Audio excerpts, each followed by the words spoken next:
I haven't slept properly. And I know I'm late. Okay, he got cooked. He got cooked. Wait, is that supposed to be Real Madrid? It's been a while since I've watched the first season of Blue Lock, so I might forget some names. So Rin has been left behind by his brother. Only for his older brother to be a fucking bench warmer for Real Madrid. Holy shit. They're acting like FIFA. True. True. Look, if they win, if Blue Lock wins, right, against the under 20, guess what? It's all based on individual effort. When in reality, football isn't just based on, you know, individual effort. I mean, unless you're Real Madrid. Okay, let's listen to the opening. This reminds me of that one ad from, was it Nike? The music's alright. Honestly, the music's alright. I'm not too crazy about it. The animation's really good, but the music's alright.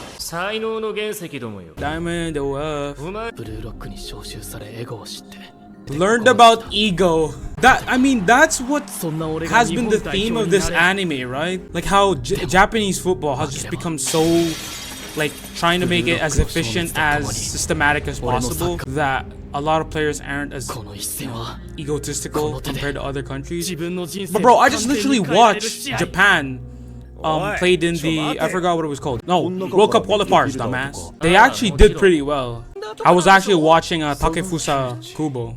Really, really good player. It is kind of funny though, because like Mitoma was like playing pretty good in the World Cup qualifiers, and then he was low-key ghosting in the Brighton games. Okay, let's see.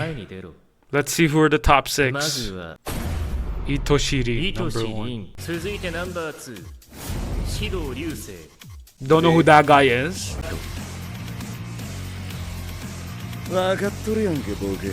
Looks like a character out of Yu-Gi-Oh! Nah, it's not gonna be you, bro. Please don't. Please. Yes, Nagi. I don't really mind, because I feel like Nagi's a little bit more polished from last season, right? And Bobby! 5 aside. Oh shit. Yeah, they are. Ooh, ramen. That looks good, man. This is his last meal, by the way. He's gone out of here. Damn, lemon! No! That's reality, bro. Kunigami as well. I actually like Kunigami. He was like cool. He's probably gonna go A. But Nagi's zesty for him though, so he might go for Nagi then. Yeah, no, he's going with teammate.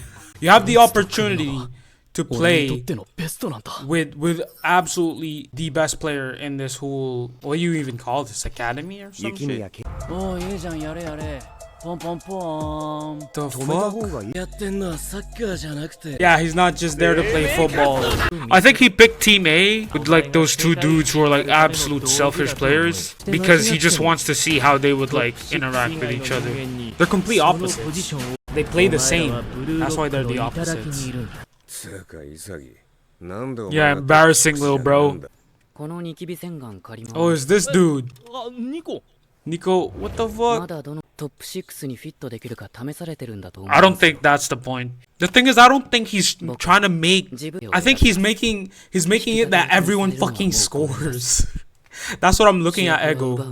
It's like he wants to make a team where everyone is so fucking selfish, everyone just wants to score.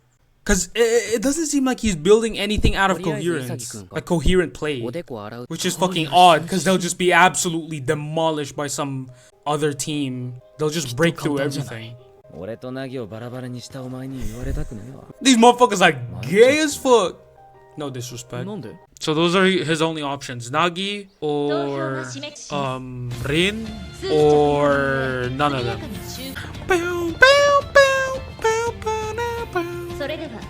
Okay, let's see which team he picks. Okay. Of course. Okay, he does pick Rin. The thing is, why is he? I understand why he would be aiming for Rin, because he's like the top, right? But when you go compare him to the top of the world, it's just a completely different level. He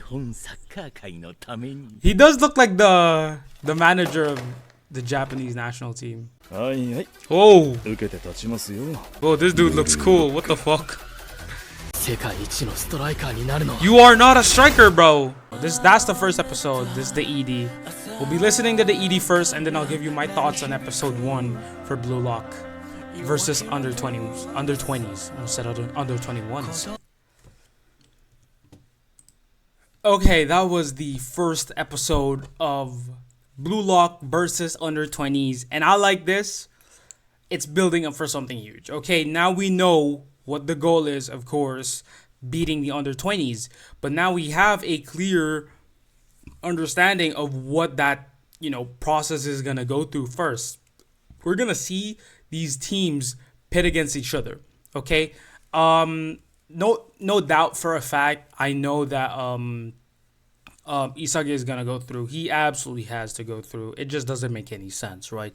So I do think it's going to definitely be Team A that are gonna survive. I'm not sure about the other players though in Team A, because I think the system works like they all play 5-a-side, but the 3 players that are not part of the top 6 have the possibility of either going through with them or also getting blit, So I think that's how the system works. I'm still a little bit confused. I literally slept like 3 a.m. in the morning.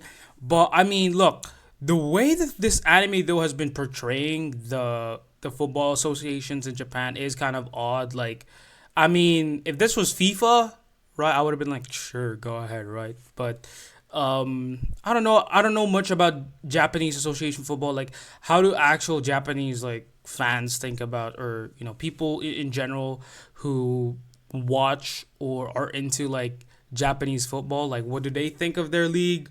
What do they think of their association? Is it like any good? Are they actually that corrupt?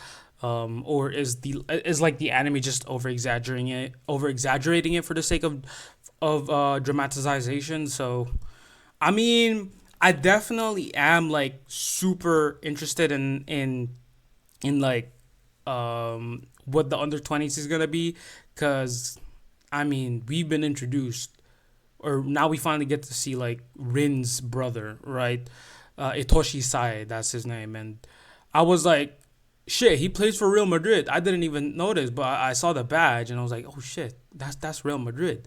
But I'm assuming he's probably just a bench warmer for Real Madrid. Probably not even breaking the first team yet. So, it is kind of funny.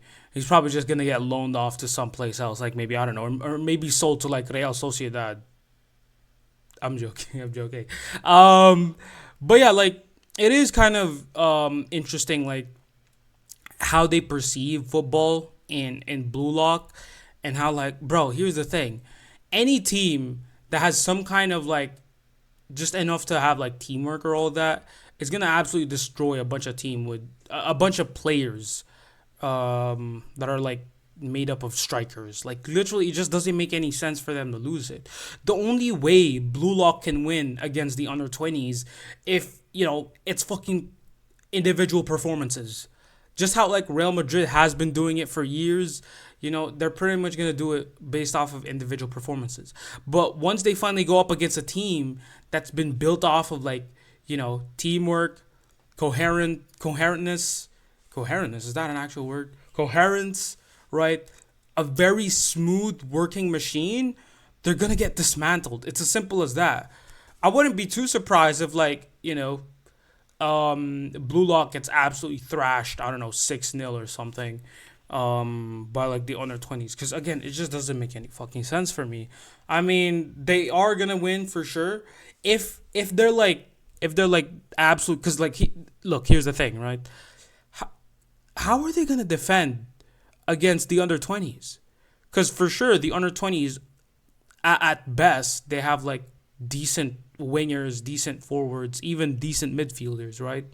But how is Blue Lock gonna mitigate all of that attack? Because it just doesn't make sense to me how a striker playing at fucking left back is gonna stop their winger, or maybe their center back is gonna be able to like get like try to hold off against their like striker doing some like passing one touch football, like it.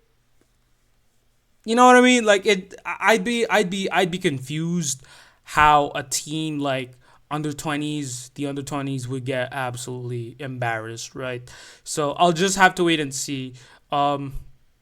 I was spoiled a little bit, Rin, going crazy with all of his aura and whatnot, his stanky ass aura, but I'm not sure if they won the game yet, but basing off of what Rin has done, I'm assuming that they probably did win, right? I'm assuming they probably did win, but how they win, I don't know yet. So we'll have to wait and see. If it's a reasonable win, I would be like, okay, they actually made it reasonable as to how they would win. Like maybe out of nowhere, the under 20s just started shitting their pants, or decided to like underplay the opposition, and then like because they treated it as like a. But even if clubs or national teams were to play friendlies, they wouldn't go down without a fight. Like I've always seen that. It doesn't matter if you're playing a friendly, bro. You are gonna play like it's an actual football match. It just it doesn't compute with me. But yeah, honestly though, Blue Lock to me as an overgeneralized system of trying to create the best footballers. I can see, Blue Lock being an academy for strikers. I could definitely see that. Strikers, wingers, I could definitely see that. But midfielders and defenders, no. Okay, a football pitch does not consist of fucking 11 strikers. Okay. It doesn't make any sense. I literally have to see the under 20s putting past like maybe, I don't know, 12 past Blue Lock's goalkeeper. So we'll just have to wait and see. But for right now, the main focus, of course, is just them trying to like battle it out and like see how that goes on. And then we'll have the greatest fucking match we'll see. Under 20s, okay? But yeah, that's pretty much it for this episode, guys. Have a blessed day, afternoon, evening, everybody. I'll see y'all on the next episode. Sayonara.